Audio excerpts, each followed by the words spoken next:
Hi everyone, this is Atusa. My husband has a demonstration for you today. Please subscribe my channel and like my videos. Thanks for watching. Good morning everyone. Today I'm going to cut up, trim and cut up a New York strip for you guys. This is a prime grade we purchased from Costco. So very simple, and it's easier to trim the whole strip and then cut up into steaks versus cut steaks and then you want to trim individually. So for that I'm just going to take this to the sink and drain the blood, and then we'll just wipe it down with just paper towels. Okay, just like that. These are Henkel's, the German ones, and this is a steel, and it's also from Germany. You notice when you want to get a steel for the house, you want to get something that is soft, not very coarse. So for beginners, rather than sharpening towards yourself, you can stroke it away from yourself, stroke a knife. So just make sure the angle is somewhat flat and just lightly away from yourself. You don't want to hear the metal sound. It's a good idea to use soap water or mineral oil if you like to, or just regular water to help it glide easier. So this is how you do this. Just like that. And then you want to do this throughout the work, because you keep the edge alive, as they say, so your knife stays sharp at all times. It's safer, easier. And just give it a rinse with the metal shavings. Perfect. Just like that. This is the bottom side. This is fat side, top side.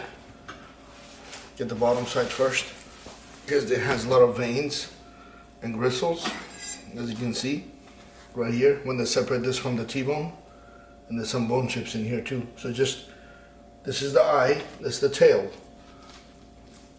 So from the eye, just gently go towards the tail, lay your knife flat. Fat is okay, but gristle isn't, because you can't cook gristle, and this has a chewy, kind of like chewing gum like texture. Not very pleasant.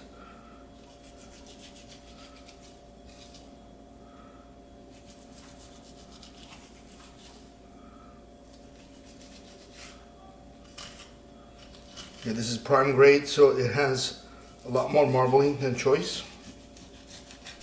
Costco is a great place to purchase this when they have specials. You should take advantage of it, because you would pay into high teens for this cut. So it's a lot cleaner now. The bone chips are gone. A little bit of fat is okay. And then on this side, on the eye side, see, it's very heavy. You have gristle, basically your nerves and your fat. So just go down, make an incision, and just follow it.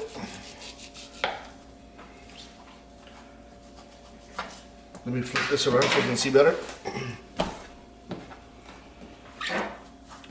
You can see gristle right here. Lay your knife flat. It's all fat and gristle. There's more. So take out more. And you see how I just move this around to make it easy for yourself?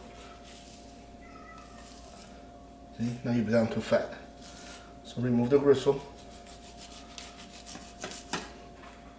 Okay.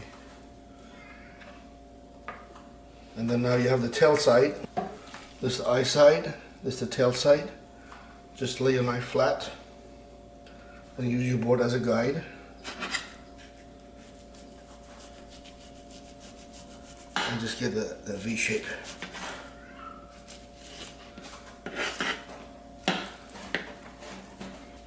So now, fat is hard and the meat is soft. See, when you press down, you can tell the fat harder, meat is softer. So just lay your knife flat and just clean. It's a little heavy here. If you're going to stroke from towards yourself, just finish it in a safe angle, see? You don't want to bring it towards yourself. I was a butcher for a long time, and I did cut myself plenty.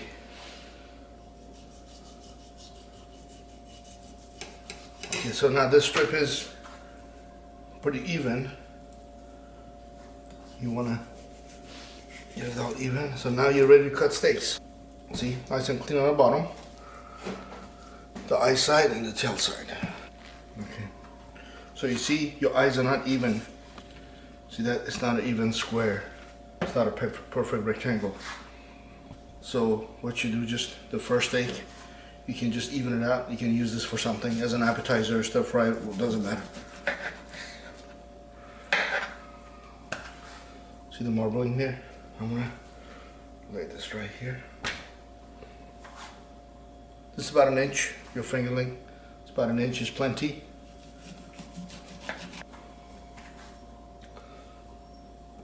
You have the perfect amount of fat of the round. Tail is trimmed, no gristle. So of course the end cuts in New York have some gristly. That is perfectly normal. The first 3 cuts. Now the gristle starts going away. It just disappears. Now you see, now you get into the center. Perfect New York. See the marbling? Prime grade. That's perfect. Of course, you keep your sizes even, helps your cooking time. If you think it's a little too heavy, trim more. So you see, when you want to cut, you press down on the eye side first, and then stroke back towards yourself. Press down on the eye side, and back towards yourself. So now, we're getting close to the end. There's about 3 to 4 more steaks here, and you see it's not square. So this is the good end, and so you don't want to trim this to somewhat, waste it. So what you do, you can outline your steak to see how you want them cut. So you can do 3 large or 4 small, just based on the measurement. This is about 5 inches roughly. So 1, 2. So you see, you gradually give it an angle.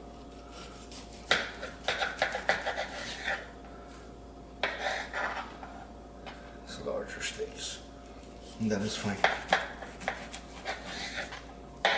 So you end up with even for presentation and cooking sake, just like that. So I have 13 dinner size steaks. These are larger portions, anywhere from 12 ounces to a pound. Now if I was going to make steak sandwich out of it, I'll get a dinner size steak and just cut it in half. That'll make a perfect steak sandwich. I'll put more videos here for you. We'll demonstrate more technique, butcher techniques.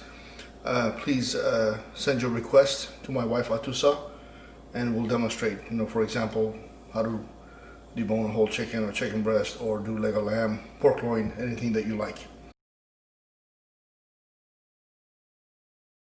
So I just had to do a little cleanup. Now we're ready to season our steaks. We want to keep it simple. You don't want to alter flavor too much. I just want to enhance it. So for this, I use salt a little bit. We have a local product. It's actually chopped garlic with Parsley and olive oil. We get it from Apple Hill. That's roughly about half an hour, 45 minutes east of our state capital, Sacramento. So that's where we purchased this from. And I have Worcestershire sauce, and I have light soy as well as black pepper. So with these, you go either or. You're gonna apply a small amount just to enhance flavor. You're not gonna change the flavor with this. That's all you do. So for the longest time, I never added salt. I just use these, but we'll add some salt now. So for example, my hands are washed. So I just put a small amount, about a teaspoon or so, and just rub that in. And you can even do it on one side. That's all you have to do. That's all it needs. That's going to be plenty.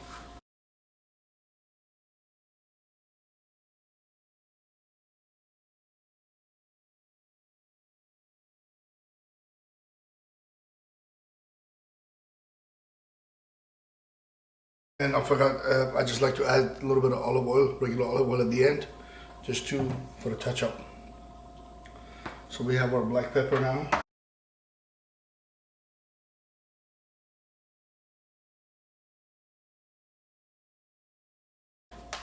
A little bit of salt here.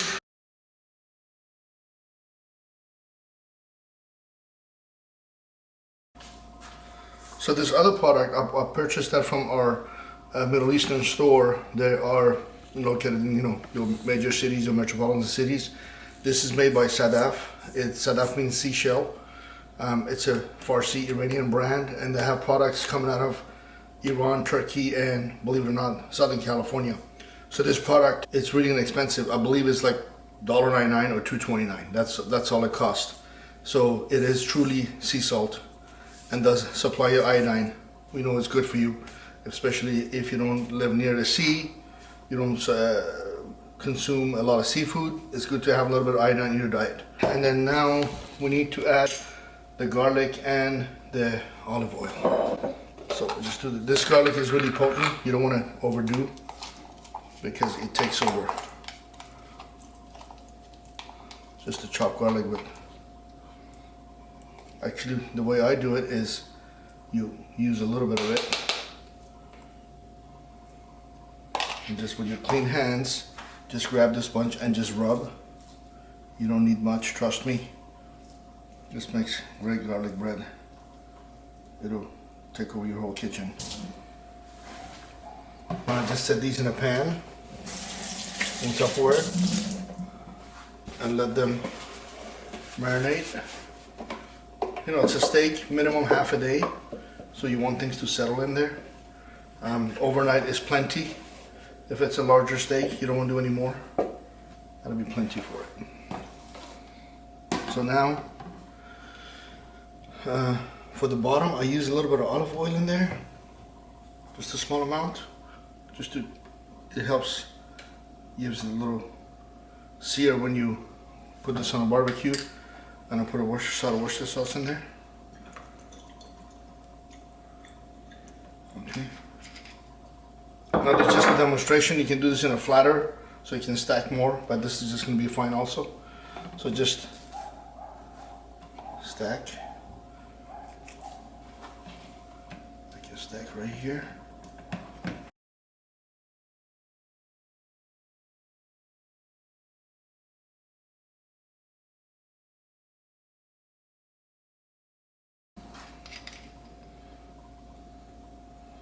And I'll just top it off with a little bit of olive oil.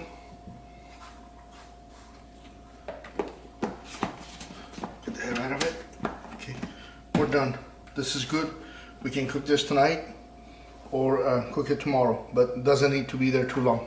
For making garlic bread, you have to preheat oven to 425 and then line a large baking sheet with foil. With room temperature butter, cover your bread and then add your garlic with parsley. Or you can mix the butter, garlic and parsley together in a small bowl and after that cover your bread with that mixture. Place the pan on the oven for about 10 minutes, then remove the pan from the oven, sprinkle Parmesan cheese or mozzarella cheese over the bread if you like. Return the pan to the oven on the highest rack. Broil on high heat for 2-3 minutes until the edge of the bread being toasted and the cheese melted. Thanks for watching. Please subscribe my channel and like my videos. Thank you. Have a good day.